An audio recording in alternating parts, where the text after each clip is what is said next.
Show me your kids, and I'll tell you exactly who you are. You see, I see a lot of parents in my day, all types, from parents at church to parents at private school with my kids to parents that have asked me for advice on the internet, that have come in and out of our lives as friends of our kids and things like that, and I observe them all. But what I'm really watching is their kids. You see, I have conversations with my kids daily, and whether we go somewhere or not, they fully understand the responsibility that comes with being a Stewman. And I'm not anybody important, ladies and gentlemen. I want you to understand this. It doesn't matter if your last name's Smith, Jones, if you work $2 or 200 million. Your name means something. It's the name that was chosen by your parents for you. And it doesn't matter who your parents are either. There was a name that was chosen for your parents with you, but a last name that carries a legacy. And chances are somewhere in that legacy, if you're not proud of your parents, maybe your grandparents were a shit show too, somewhere in that legacy there's a winner.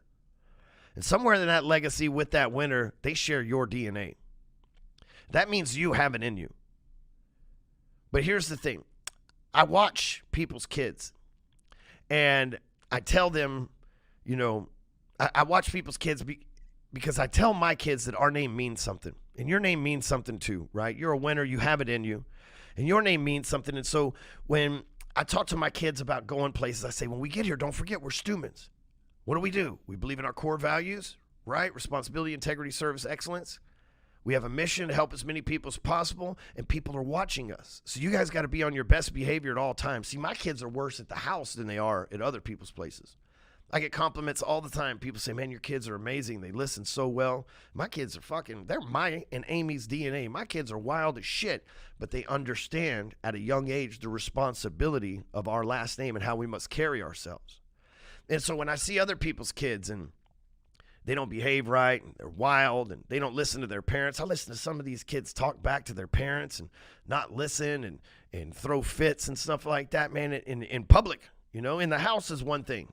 But in public and in front of me, and I never say anything, but I know that is lack of discipline and lack of time, quality time spent with your kids, right? That is the iPad parenting method oftentimes that leads to undisciplined kids.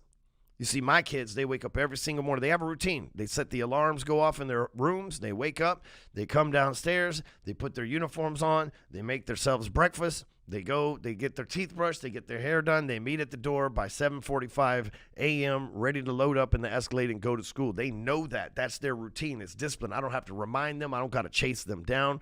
And I'm bragging on my kids on one point, but I see so many other people, hey, how do you get your kids to wake up in the morning? Hey, how do you get your kids to do this? How do you blah, blah, blah? Because here's the deal. I'm also the example for my kids. How could I tell my kids to behave a certain way if I don't behave that way?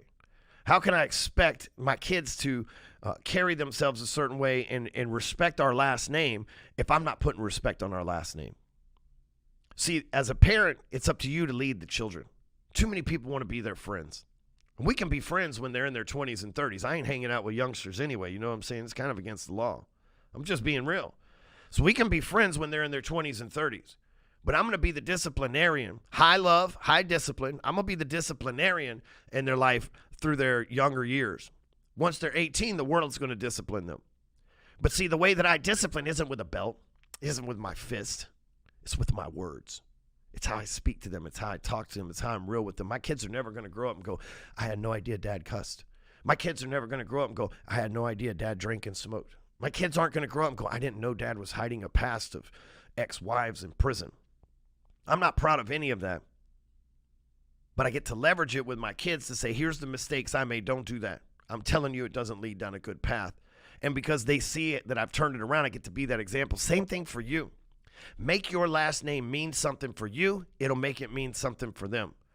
Same thing goes with your employees, by the way. I go into your business and I see how your employees act and carry themselves. I can tell you all about your management style too.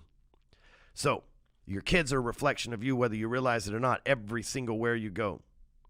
So wouldn't you want the best reflection of you? After all, as a child of God, I want the best reflection for God that I can possibly be. So I want my kids to be the best reflection for me. You should want the same. The way to do that is to become the example. Rise above.